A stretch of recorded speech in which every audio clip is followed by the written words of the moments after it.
Today in this video, we're going to be breaking down a Windrunner 19. I think this is the last dungeon I haven't done a commentary on yet, so I hope you guys enjoy this one. It was a pretty good run. I think we were flawless. We had no deaths in here. We're running your standard Fizz comp or a standard Fizz comp, including a BM Hunter, Outlaw Rogue, Arms Warrior. So a lot of that physical damage profile. Of course, I'm playing Brewmaster, and we have Chicken on the Restoration Shaman. I'll leave both route and like talent build and Raider IO link. I'll leave all those down below, so feel free to check them out. Anyways, moving to this first area. I think people don't play this area super correctly. I think the priority here is going to be these stewards. I marked one with triangle, and we're going to be marking this other one, I believe. Actually, I don't think we end up marking it, but my group is going to be focusing down triangle. This is an explosive pull. Debuffs come out instantly alongside those arcane salvos, which deal a ton of damage to your group. So we're going to try to prioritize using defensives early on in the pull, followed by link, and then once these casters are dead, these stewards, we no longer have to worry about anyone getting kind of just like womboed out. So there's this thing where if you get a debuff and you're targeted by salvo, that combination of abilities without defensives at this key level is pretty much lethal. And so again, we're really aggressive with defensives and making sure that we're committing healer cooldowns immediately. Anyways, once they're dead, now we are focusing on the Magus, the Magicians, and these are going to be our next priority. The Groundskeepers don't really matter. They are making me take like reduced armor. I was at 47 stacks there. That's not really that big of a deal for Brewmaster. I still held Fortifying Brew, so I could have used that, but I only ended up using my Ox and my Trinket, and I believe Health Potion at one point. I just don't remember if I used it here. So really hard pull. We committed lust, but we got it down without any deaths, which is really good. So moving to this next pull, we are going to have one steward. We're going to have 4 groundskeepers coming in. We're going to be using spinning crane kick to make sure we're getting a little bit of threat while we don't have Keck Smash. I'm going to be running ahead, grabbing the steward in the next pack. I'm actually going to be paralysing it out, and then we're going to be targeting the, well, technically we should have targeted the steward here. This is probably a mistake on our part. I think we end up prioing the tutorial Dragonhawk down. Dragonhawks don't do anything. They cast Fire Spit, but as long as you have someone countering the Fire Spit with some type of CC, the Steward is the thing that's going to prevent us from getting into the next pull. So if we killed Triangle faster, we would have been able to chain faster, therefore making up more time. So generally in this dungeon, you always want to prioritize casters unless there's another lethal mob in the pull that I will talk about probably later. But in this case, the Dragonhawk, yes, it does a lot of damage, but it is preventable by just having good CC. Anyways, the steward goes down, so now I chain it to the next steward. I get a pair there because I didn't have kick yet. Then we're going to land a kick from Kara. That's really good. And then I'm going to have kick available to getting ready to move this guy. The groundskeepers are about to go down, so we're going to get a kick. And now we're going to start moving into the spider area. Again, probably could have been a little bit more aggressive with this chaining. But going into this key, it's Monday night for us. So we were just like, you know what, let's just play it safe. We know that we have enough damage. If we play clean, we'll time this key without like too many hiccups. One spider being in this pull, we are going to be utilizing Detox to remove that poison from party members. It comes out roughly every 20 seconds or so, maybe a little bit longer than that. So as a monk, playing Detox in here is really, really good. Just this spider left. Now, we could be aggressive and chain. We have access to Poison Cleansing Totem from our Shaman, so I probably could just run with this guy and we'd be fine. But again, our whole mentality in this dungeon was, it's Monday night, just play it safe. We're going to be good. So targeting the first spider with Keg Smash, landing a kick, then a Breath of Fire on this pack, making sure that the steward kind of moves in. I could have pulled the cat in as well. This is something that I might have to start doing in higher keys, but I figured just get the steward down, cleave down the spiders, and then we'll chain. So the scariest thing here for the healer is the steward debuff that goes out. He's going to be trying to dispel. We're going to be dwarf racialing whenever we can, and we're going to be using things like Cloak of Shadows. Now, Poison goes on CL there, and then Chicken ends up, I think, committing his Dwarf Racial there to remove it off of himself. And now that that's gone out, we are going to chain it to the links.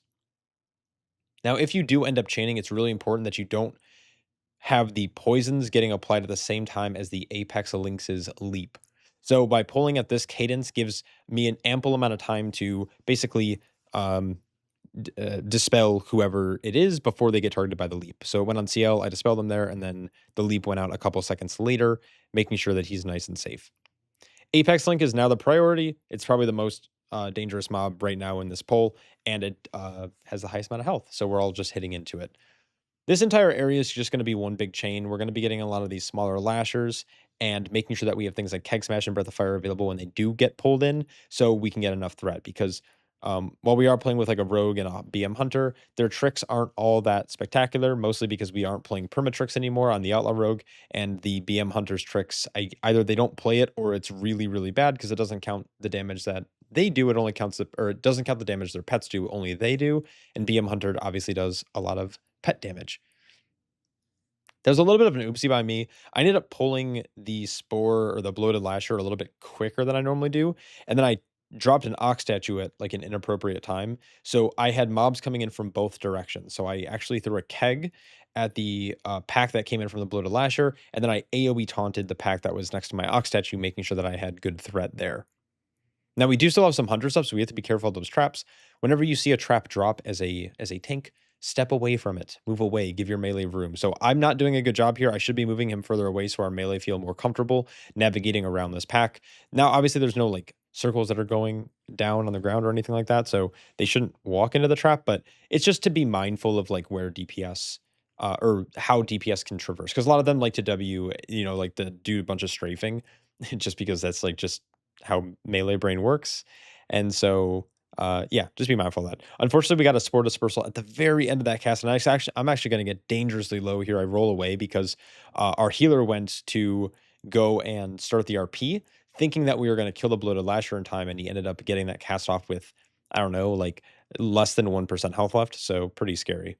Normally, Dragonhawks I also grab a little bit quicker than I did here, but again, mentality, just play it safe. Dragonhawks do this fire spit ability, just in case you aren't aware.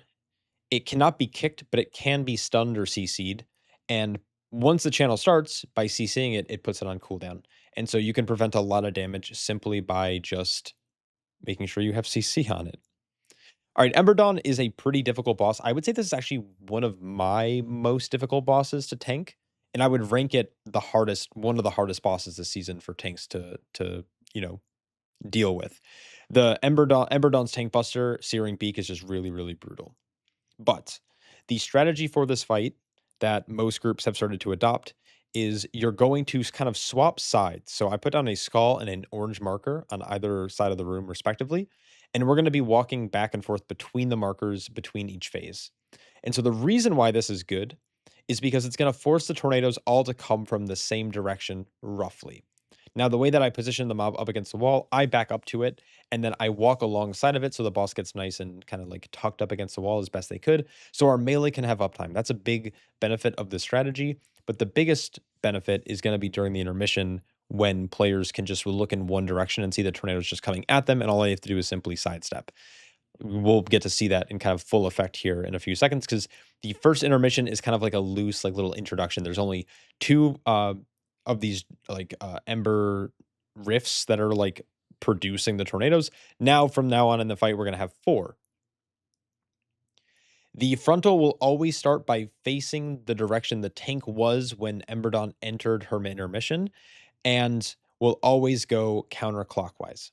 And so by knowing this information, you can navigate around the tornadoes pretty easily. So don't always feel like you have to rotate counterclockwise ahead of the frontal. You can always walk through it before it goes off because you have plenty of time.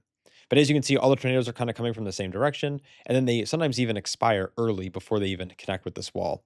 So we're now going to just drop these rifts. We actually were able to, I believe, turtle that, which immuned it, which was, I don't know if he pre-casted turtle to like gamble, but pretty good. But as you can see, our DPS are kind of just like putting it up against the hedge here, against the edge of the room, and that's going to be fine.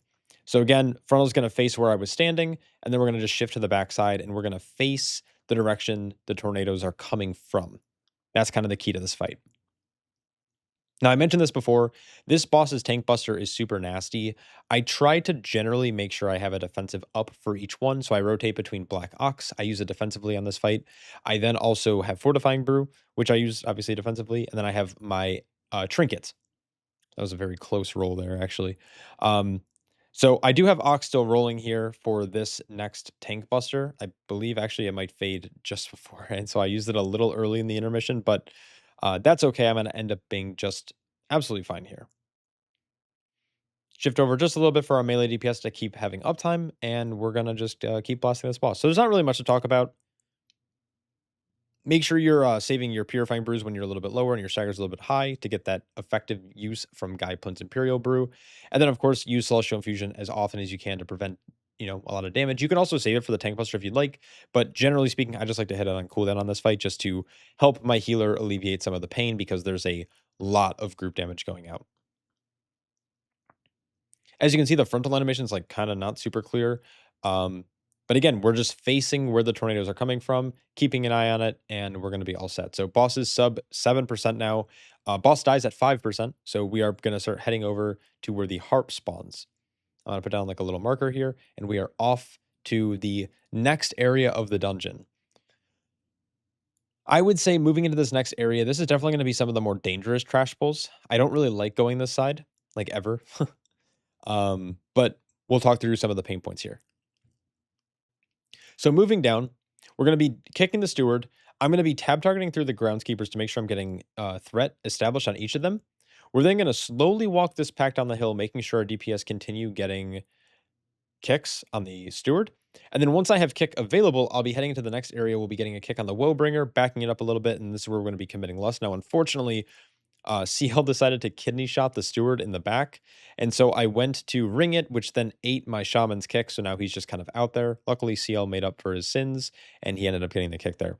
Unfortunately, poison blades went off. It only lasts for a few seconds. And as long as it doesn't do its port, honestly, a couple of poison stacks on the tank is not a big deal. We commit PCT here to remove those stacks. And we are just focusing this Woebringer down.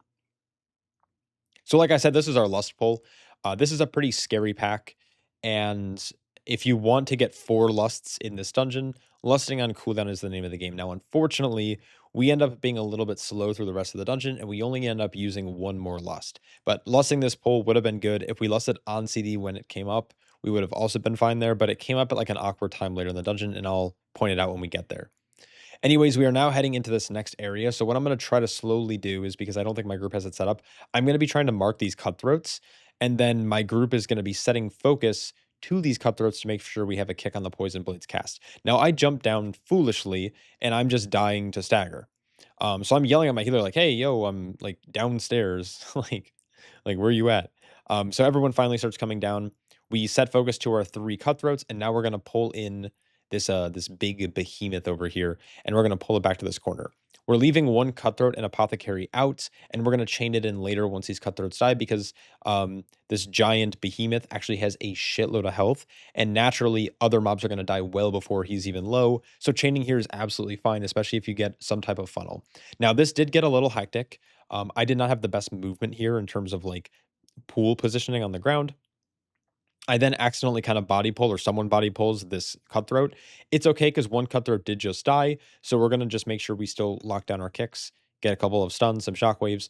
Diamond's about to die. So now we only have to worry about 2 cutthroats, I think, or maybe even just 1 now, instead of worrying about 4. Now, if you're playing a full melee comp, doing this entire pull is actually super easy as long as everyone knows what they're watching. But I wouldn't recommend doing a pull this size in pugs, because if this poison blade goes off, it can spell disaster for your group as this pull like kind of gets deep. Not much to it. This guy does hurt a lot. This brutal chop is a pretty nasty tank buster, accompanied with all the melee swings, the ports, the poison blades. This pull can be pretty dangerous for a tank. So definitely practice caution. Once the behemoth goes down, we're going to be heading into the kind of last little area here. The way that I like to do this is I like to kick the Woebringer immediately. We're going to run outside, make sure I'm getting decent threat so no one rips. We're going to run ahead, start RP, and then we're coming back to that Woebringer. The Woebringer's priority, we have 1 melee kick on the cutthroat, and then the rest of the mobs are kind of just like fodder. They're just the, I believe it's 2 reavers and an apothecary. So our focus now is just kill the Woebringer. Hopefully we only see 1 shield. I don't remember if we do here.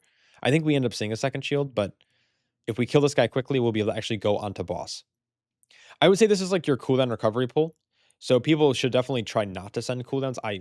As right as I said that, I sent my Black Ox, but I have a tendency to try to send Black Ox on cooldown unless I need to hold it for a very specific reason.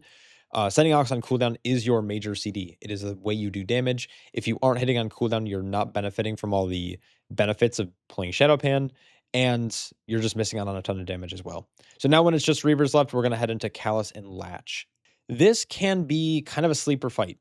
Now, I don't think my group's ever struggled with this fight, but I've seen other groups really struggle. There's a lot going on. So first off, this AoE comes out. You want to kind of put it into a position where it's out of the way, so everyone goes up along the edge of that ring, and that's pretty common knowledge. I put down 2 world markers, so what I was doing is I was commenting to my group like, "Hey, feel free to fill up around diamond because we're going to be moving to moon marker." And so they were able to utilize that information later and drop without fearing like, "Oh, what if the tank, kites this way?" So making sure that we're getting kicks on Callus is really good. Now, if we really wanted to optimize damage, we'd let them go off on Carrot for Spell Reflect, but I don't think we did a good job at doing that here. I think we consistently kicked the boss for kind of no reason.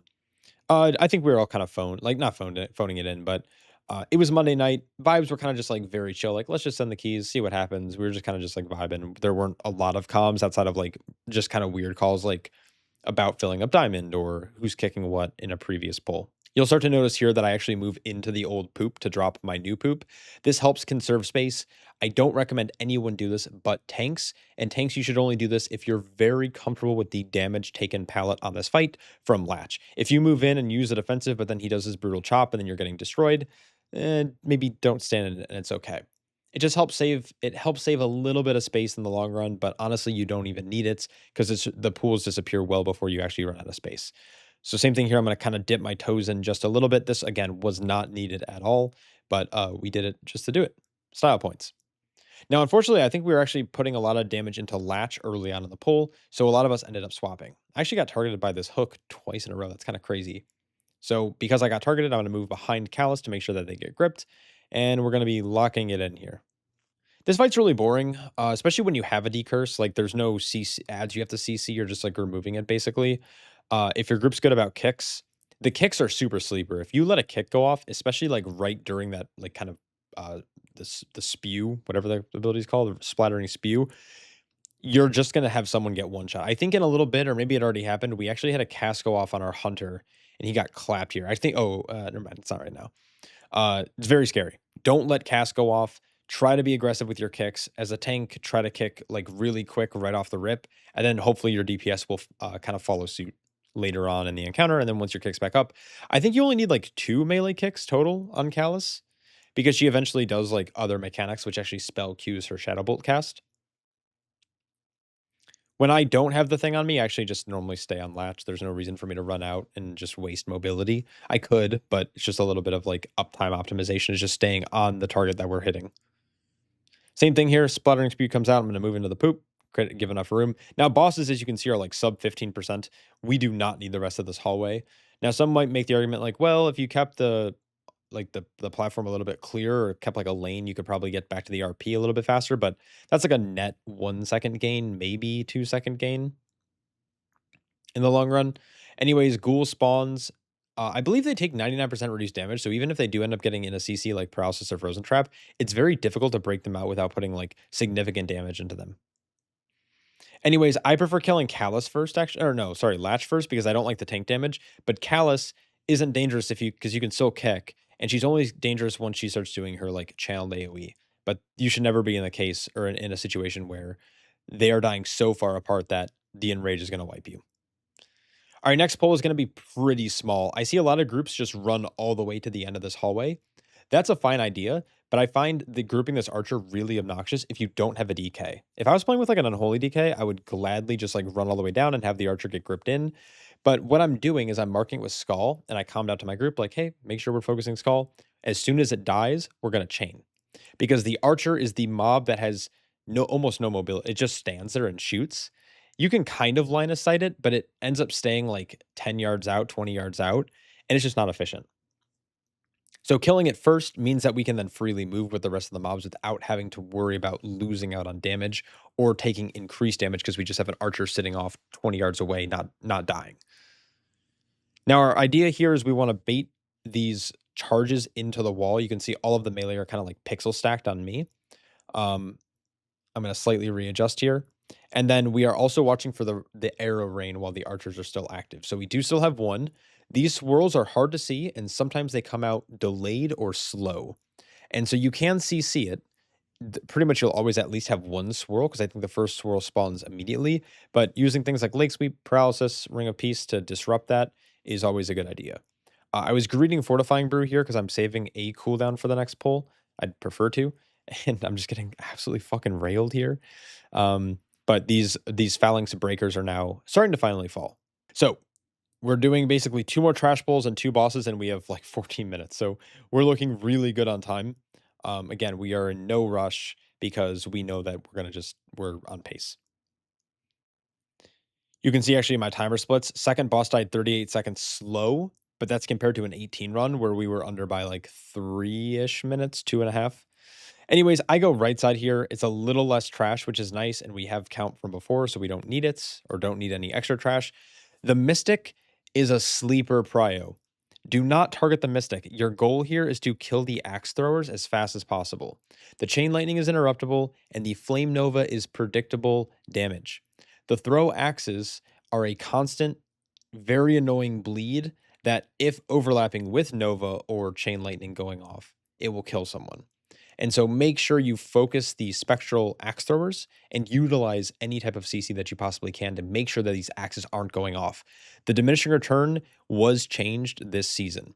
So if someone stuns, let's say our rogue kidneys one, and then I leg sweep, and then we cap totem, and then we go to shockwave, the shockwave will still go off and still stun the mob. Then we can stormbolt. It'll still stun the mob. It's for a very brief, short period of time, but stopping these axe throwers as much as possible will allow your group to live here. Towards the end of the pull, I start to take a lot of damage. I got a pretty nasty healing absorb there. The Gore Whirl's obviously not great to stand in. I'm trying not to kite if I can help it, but we end up committing a, I don't know what if it was Shockwave or Cap Totem there, but we bought myself some time and I was able to live. When this pull goes down, actually, I probably could have chained a little bit earlier, but now that this pull is down, we are heading to the last trash pull of the dungeon, which should give or take, about 6.5%. So we're going to kick the Mystic. I'm going to mark Axor with Skull, and this is the target that we're going to be prioing. Now, CL, I believe, was actually targeting the other Axor because he landed a nice fat kidney on it, but it doesn't really matter at the end of the day. It would be nice if we got one Axor down a little bit faster. They end up getting like evenly cleaved because I think we had one person on Skull and one person on the other one. But again, like I said, I can't stress this enough. Axe throwers are the secret sleeper. We can always kick Chain Lightning, and the Flame Nova, Fire Nova, whatever it's called, is predictable.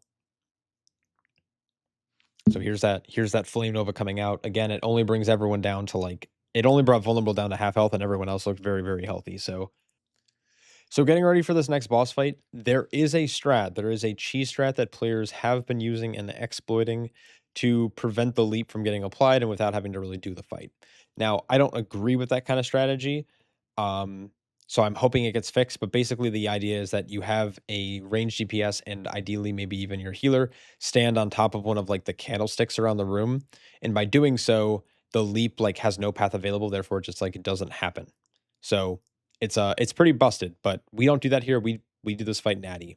So the way that we execute this fight is the tank will always take the second leap, and the first player who takes the leap will generally be a ranged DPS or healer who has access to either defensives, healer has access to healing cooldowns, or you have your dwarf racial active. As long as any of those conditions are met, we're going to be pretty good. This tank buster as well. A lot of people have mentioned to me that they struggle with the rampage. The key is not to cast Purifying Brew until the end of the channel or you're feeling very low. It does really high physical damage, but you can see me when it comes around again that I'm very patient and deliberate with how I'm hitting my Purifying Brew during that moment in the fight. So here we come. Purifying Brew just now happened when it was at like 30% remaining, and then I purify once more towards the end of the channel. You're going to watch my stagger go up when that happens, but my health isn't dipping as low as my stagger going up. Therefore, I am mitigating most of the damage, and by waiting on my Purifying Brew, I'm going to get a bigger heal from Guy Plins. Anyways, Ad Fade starts. A very similar thing. Ring of Peace, the axe throw to the middle of the room or as close as you can. It also interrupts the first axe throw, preventing that bleed from happening. We're letting a nice fat kidney shot on it, and then again, we are focusing the axe throw. The Mystic will die natty. All we have to do is kick it, and that's it.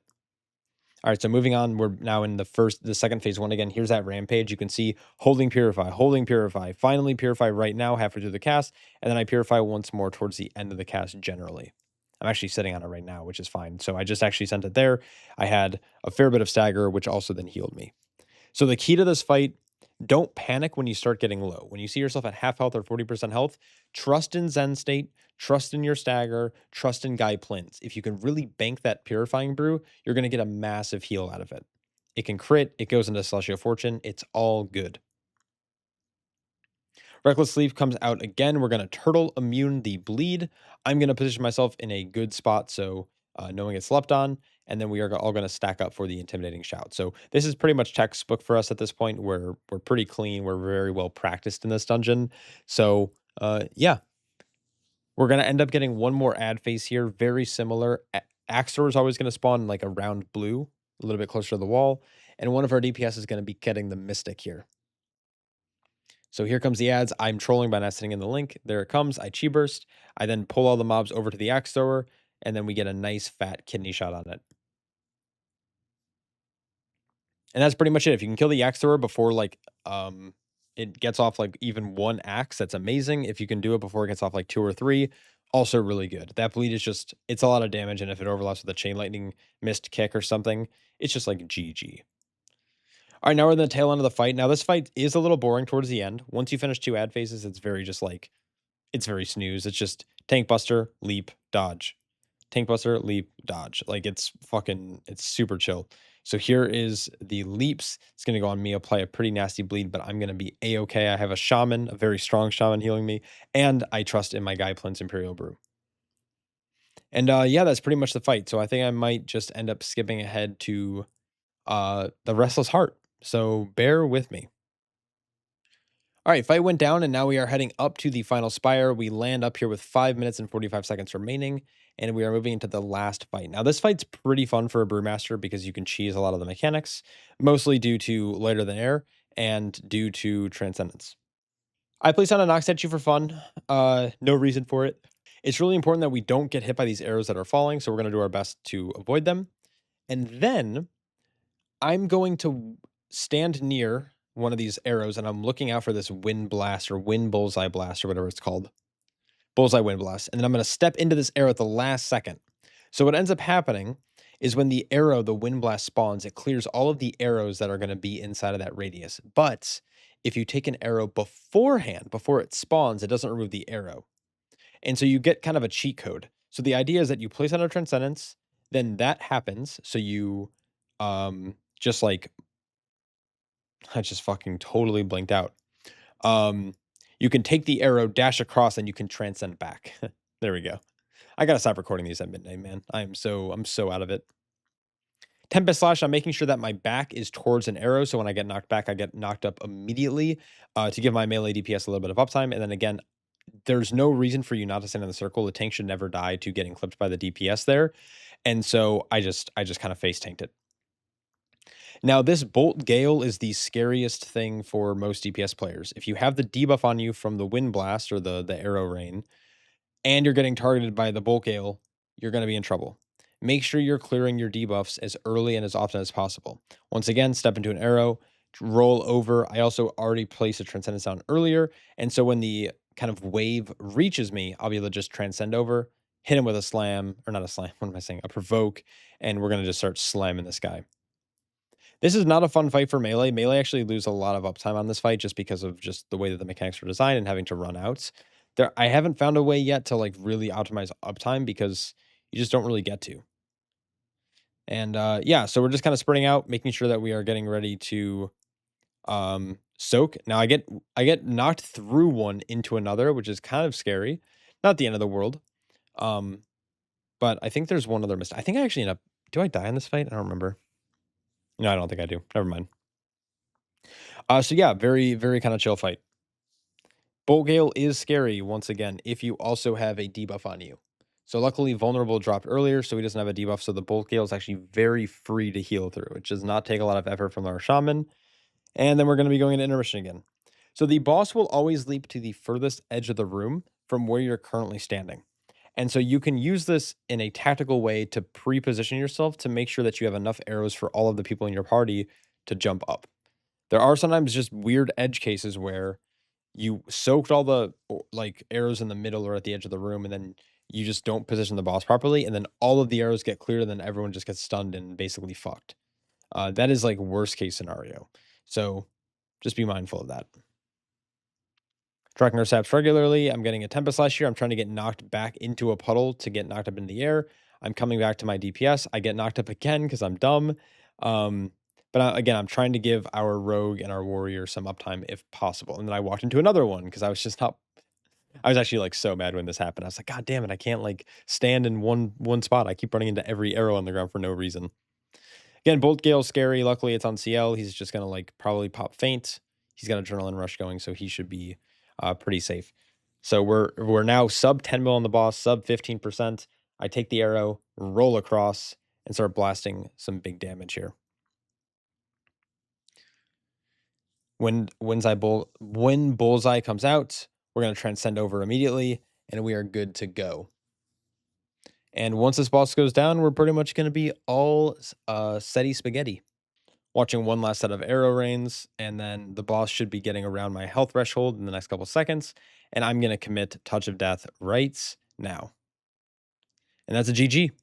So pretty good overall. 87k is not bad. I've had higher, I've had lower. So I'm pretty happy with this. Ran Shadowboxing Treads. I really liked it. So I felt like it did pretty good damage, and I like the cancel a bit more. But anyways, that's it. I'll be back very soon with other videos, but I hope you guys enjoyed this one. Anyways, take care. Peace.